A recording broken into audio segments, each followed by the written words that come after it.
नमस्कार दोस्तों, स्वागत है आप सभी का RP technical study YouTube channel में। तो दोस्तों, आज की इस वीडियो में अपन बात करेंगे टेक्निकल हेल्पर का प्रीवियस ईयर क्वेश्चन पेपर, जो कि 24 अगस्त 2018 को फर्स्ट शिफ्ट में हुआ था। इसके भी अपन ने 50 क्वेश्चन देख लिए थे। आज बात करेंगे क्वेश्चन नंबर 51 से 100 तक की। कौन से क्वेश्चन की बात करेंगे? क्वेश्चन नंबर 51 से 100 तक की बात करेंगे 24 अगस्त 2018 के फर्स्ट शिफ्ट वाले पेपर की। तो वीडियो को लाइक कर दीजिए और अपने दोस्तों को भी शेयर कर दीजिए।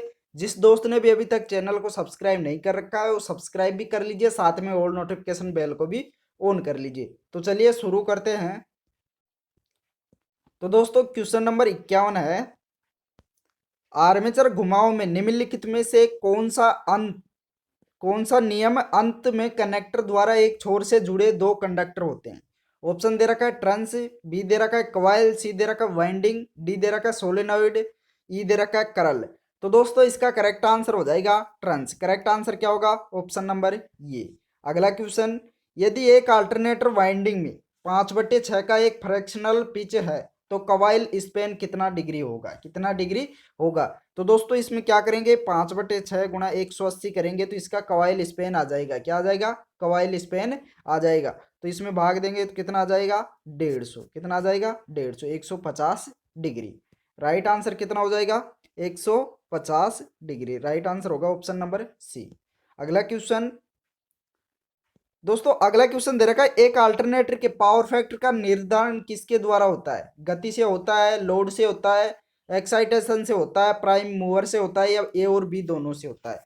तो दोस्तों, इसका करेक्ट आंसर हो जाएगा लोड से होता है। पावर फैक्टर का निर्धारण किसके द्वारा किया जाता है? लोड के द्वारा। तो राइट आंसर हो जाएगा ऑप्शन नंबर बी। अगला क्वेश्चन, एक स्थिर आर्मेचर वाले एक अल्टरनेटर में प्रत्येक लीड किससे जुड़ी होती है? प्रत्येक लीड किससे जुड़ी हुई होती है? स्लिप रिंग से, बस बार से, बरसेज से, या ए और सी दोनों से, या एक्साइटर से? तो इसका करेक्ट आंसर क्या होगा? इसका करेक्ट आंसर हो जाएगा बस बार से जुड़ी होती है। किससे जुड़ी होती है? बस बार से जुड़ी होती है। एक स्थिर आर्मेचर वाले एक अल्टरनेटर में प्रत्येक लीड किससे जुड़ी होती है? बस बार से। तो राइट आंसर होगा ऑप्शन नंबर बी। दोस्तों अगला क्वेश्चन दे रखा है, 3 फेज अल्टरनेटर में प्रेरित वोल्टेज अन्य दोनों वाइंडिंग्स में वोल्टेज के साथ प्रत्येक वाइंडिंग होती है कितनी डिग्री पर होती है? फेज के बाहर 120 डिग्री, फेज के बाहर 180 डिग्री, फेज के बाहर 150 डिग्री, फेज के बाहर 60 डिग्री। तो दोस्तों, इसका करेक्ट आंसर क्या होगा? आप भी कमेंट करके बता सकते हैं। फटाफट से बताइए इसका राइट आंसर क्या होगा। तो दोस्तों, इसका करेक्ट आंसर हो जाएगा, प्रत्येक फेज का होता है फेज के बाहर 120 डिग्री। करेक्ट आंसर क्या होगा? ऑप्शन नंबर ये। अगला क्वेश्चन, दोस्तों अगला क्वेश्चन दे रखा है, एक स्क्विरल केज इंडक्शन मोटर का स्टार डेल्टा स्टार्टर एक ऑटो ट्रांसफार्मर स्टार्टर के तुल्य किस प्रकार होता है? एक स्क्विरल केज इंडक्शन मोटर का स्टार डेल्टा स्टार्टर एक ऑटो ट्रांसफार्मर स्टार्टर के तुल्य किस प्रकार होता है? ऑप्शन ए दे रखा 85% टैपिंग, बी दे रखा 58% टैपिंग, सी दे रखा 45% टैपिंग, डी दे रखा 33% टैपिंग, ई दे रखा 23% टैपिंग।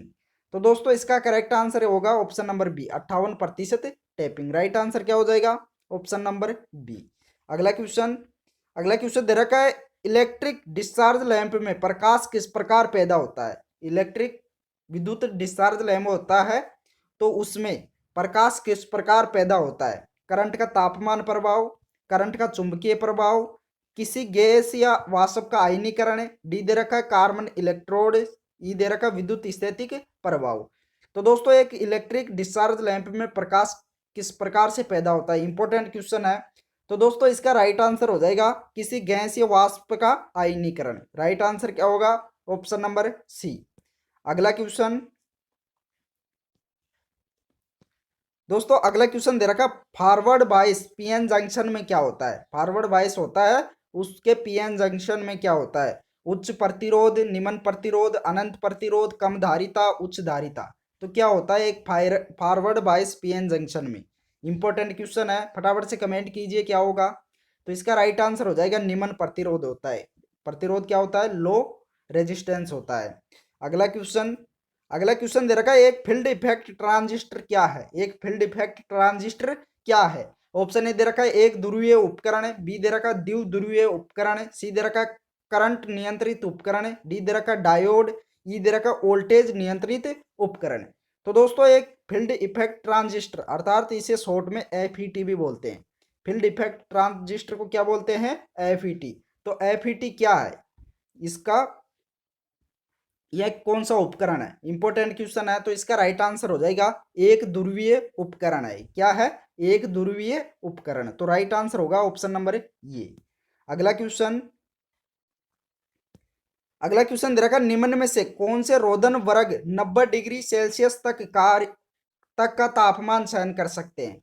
रोधन वर्ग 90 डिग्री सेल्सियस तक का तापमान सहन कर सकते हैं। वर्ग वाई, वर्ग ए, वर्ग एफ, वर्ग सी, वर्ग एच। तो राइट आंसर क्या होगा? तो दोस्तों इसका राइट आंसर हो जाएगा वर्ग वाई। करेक्ट आंसर क्या होगा? ऑप्शन नंबर ये।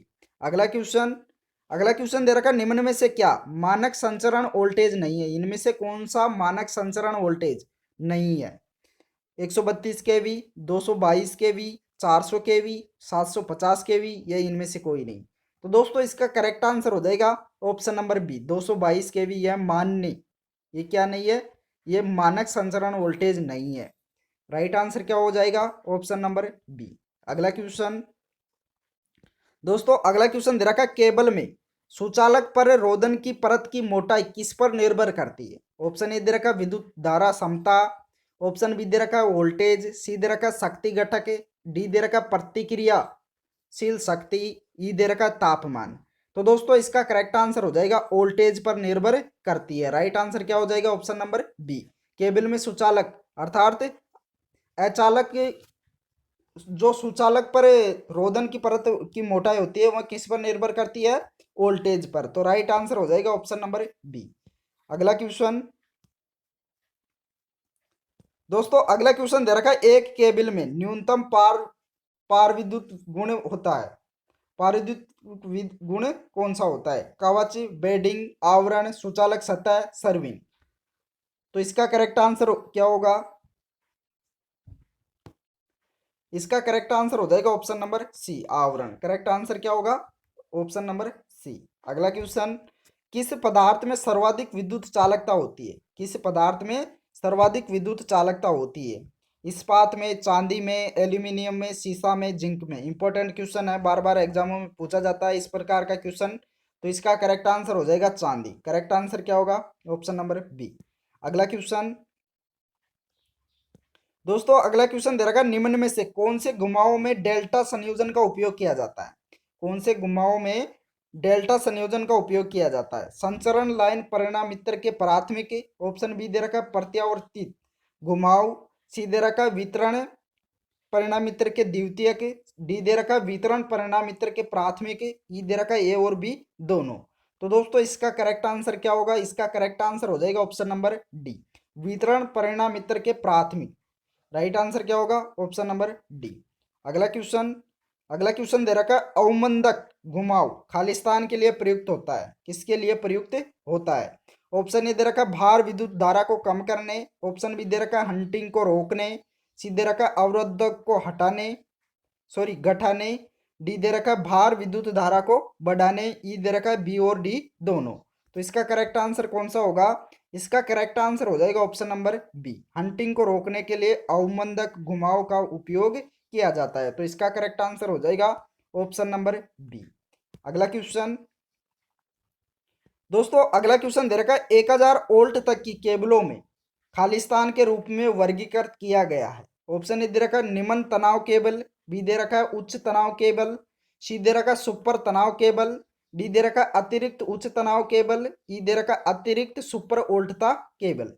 तो दोस्तों इसका करेक्ट आंसर होगा ऑप्शन नंबर ये निम्न तनाव केबल। राइट आंसर क्या होगा? ऑप्शन नंबर ये। अगला क्वेश्चन दे रखा स्कॉट संयोजन में टीजर परिणामित्र के घुमावों को तटस्थ बिंदु खालिस्तान अनुपात में विभाजित करता है। ऑप्शन ए दे रखा 2:1, बी दे रखा 1:1, सी दे रखा 1:3, डी दे रखा 1:4, ई दे रखा 1:5। तो दोस्तों इसका राइट आंसर हो जाएगा 2:1। करेक्ट आंसर क्या होगा? 2:1। तो इसका करेक्ट आंसर होगा ऑप्शन नंबर ये। अगला क्वेश्चन अगला क्वेश्चन दे रखा है सहायक तार उपकरणों के आधार और आवरण किससे निर्मित होते हैं। ऑप्शन ए दे रखा दहनीय पदार्थ, बी दे रखा अदहनीय पदार्थ, सी दे रखा सुचालक पदार्थ, डी दे रखा है संसर प्रतिरोधी पदार्थ, ई दे रखा है ऊष्मा प्रतिरोधी पदार्थ। तो दोस्तों इसका करेक्ट आंसर हो जाएगा ऑप्शन नंबर बी, अदहनीय पदार्थ से निर्मित होते हैं। तो इसका करेक्ट आंसर हो जाएगा option number B. Next question. तो दोस्तों अगला क्वेश्चन है तार से निर्मित जंक्शन बॉक्स, तार से निर्मित जंक्शन बॉक्स खालिस्तान के संबंध में अधिक किफायती होता है। ऑप्शन ए केवल लंबाई, बी दे रखा श्रमिक, सी दे रखा मूल्य, डी दे रखा शक्ति बचत, ई दे रखा ए और बी दोनों। तो करेक्ट आंसर कौन सा होगा। तो दोस्तों इसका करेक्ट आंसर हो जाएगा केवल लंबाई। करेक्ट आंसर क्या होगा ऑप्शन नंबर ये, तार से निर्मित जंक्शन बॉक्स केवल लंबाई के संबंध में अधिक किफायती होता है। तो करेक्ट आंसर होगा ऑप्शन नंबर ये।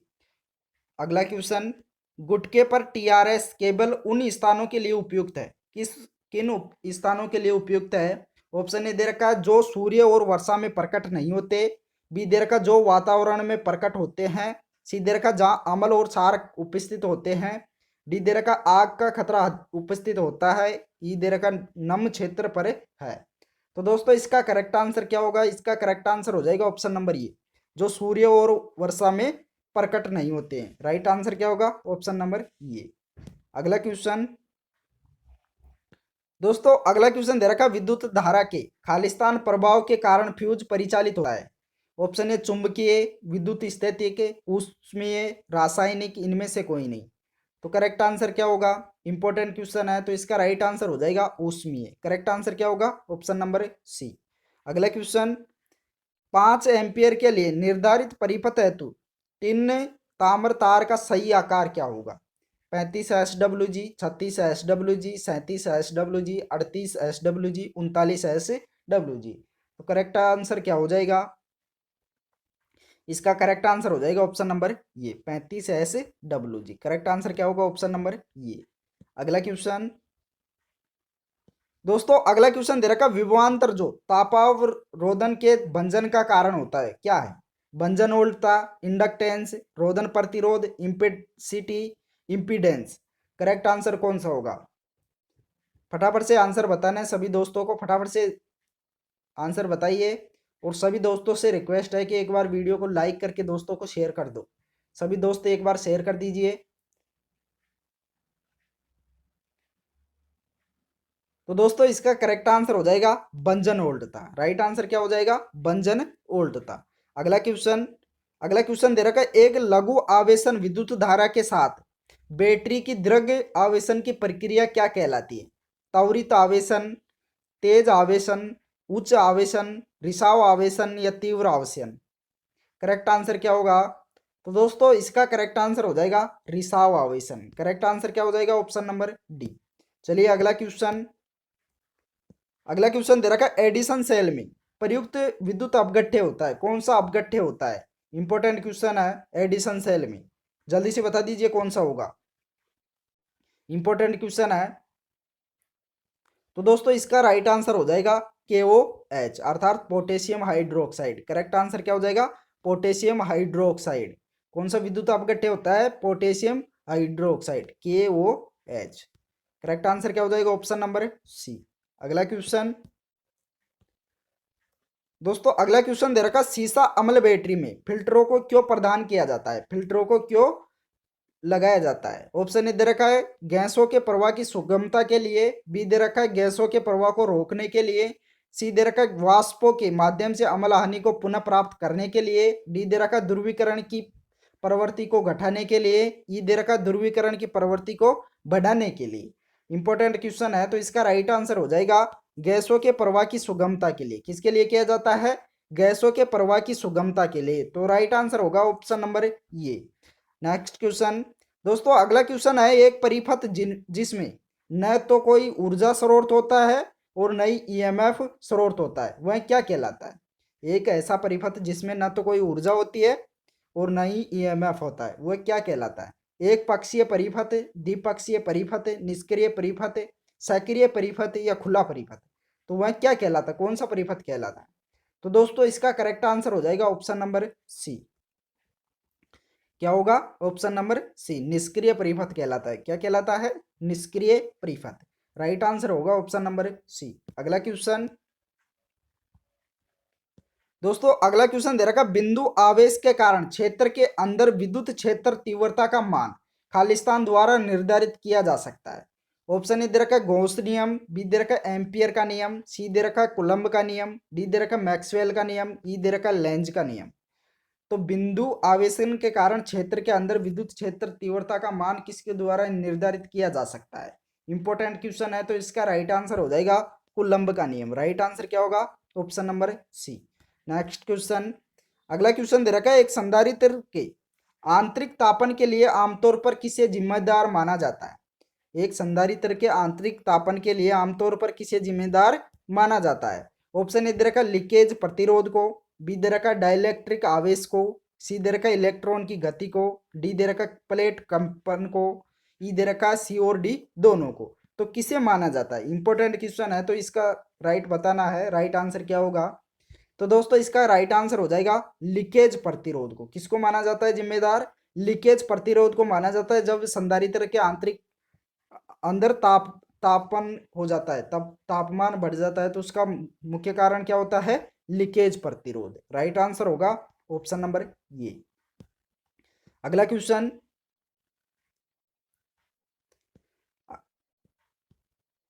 दोस्तों, अगला क्वेश्चन है, उपकरण में से गुजरने वाली विद्युत मात्रा के अनुसार कैलिब्रेटेड स्केल पर पॉइंटर विक्षेपित करने वाले टॉर्क को क्या कहा जाता है?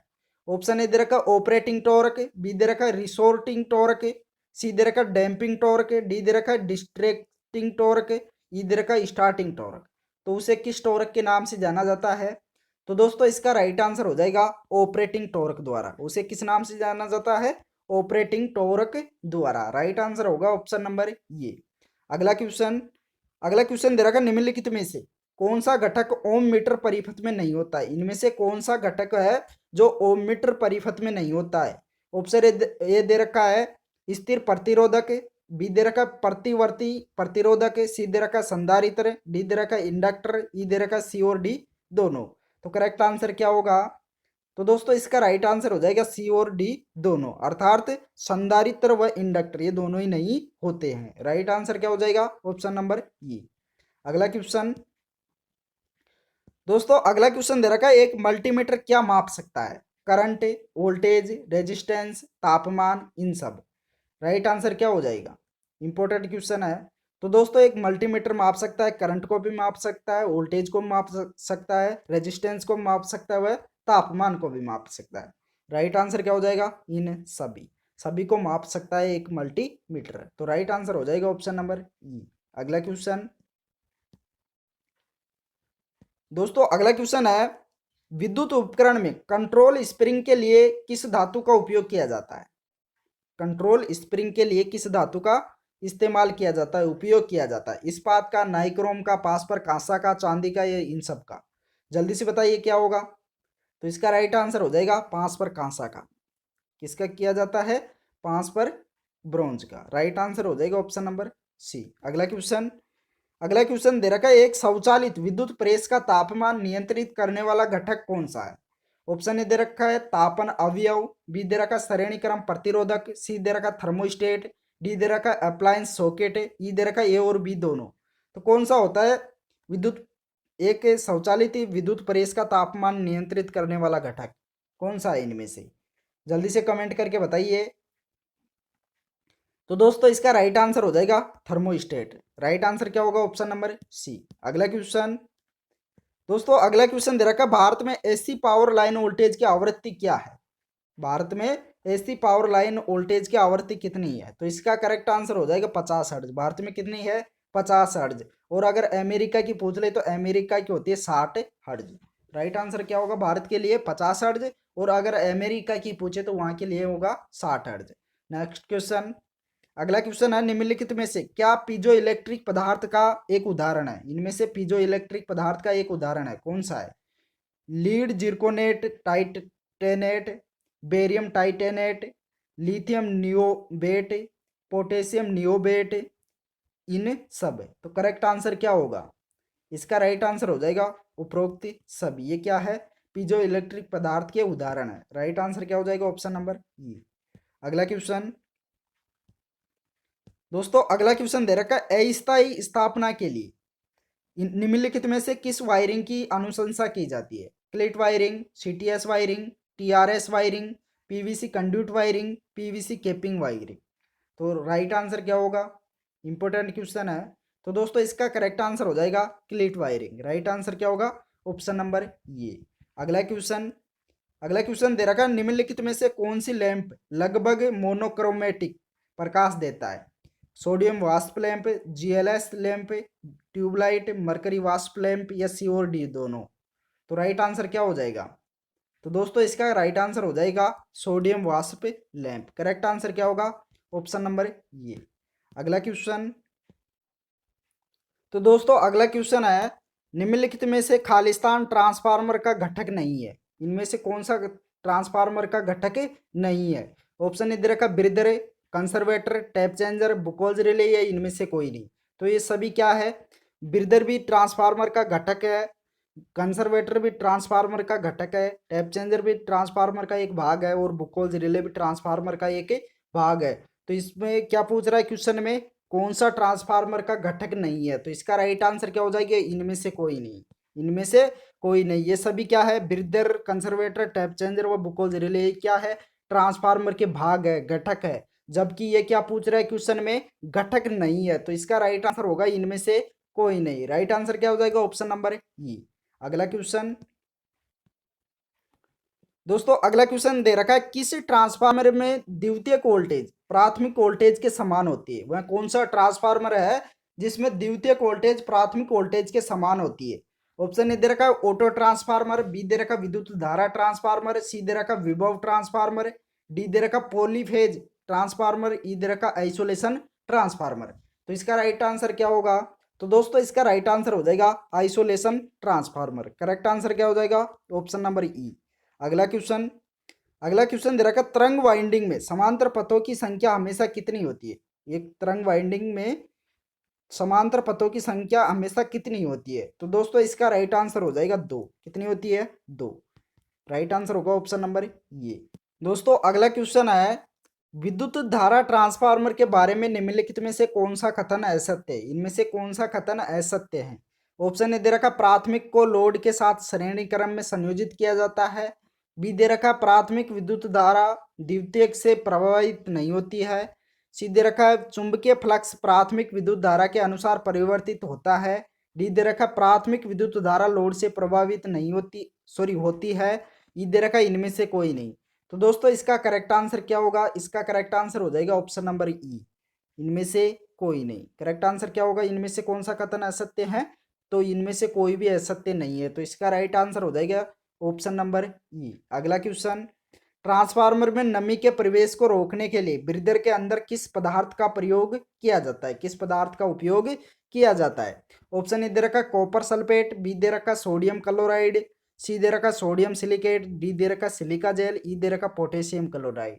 तो दोस्तों इसका करेक्ट आंसर हो जाएगा option number D, silica gel का उपयोग किया जाता है ब्रीदर के अंदर। किस पदार्थ का किया जाता है नमी को रोकने के लिए? सिलिका जेल का। तो राइट आंसर हो जाएगा ऑप्शन नंबर डी। अगला क्वेश्चन दोस्तों, अगला क्वेश्चन दे रखा है, एक ट्रांसफार्मर में अधिकतम वोल्टेज विनियमन तब होता है जब लोड पावर फैक्टर होता है। लीकेज इंपीडेंस कोण के बराबर है, लीकेज इंपीडेंस कोण से कम है, लीकेज इंपीडेंस कोण से अधिक है, शून्य या एक। तो कितना होता है? इंपॉर्टेंट क्वेश्चन है।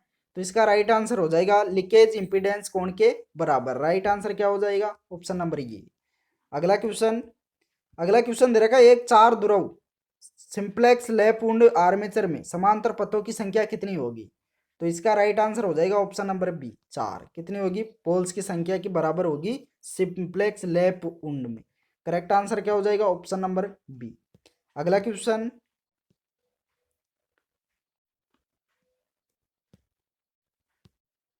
दोस्तों अगला क्वेश्चन है, डीसी मशीन में एक आर्मेचर की ध्रुव पिच खालिस्तान है, यदि ध्रुवों और स्लॉट की संख्या क्रमशः 4 और 28 है तो कितनी होगी? चलिए ज्ञात करके बताइए।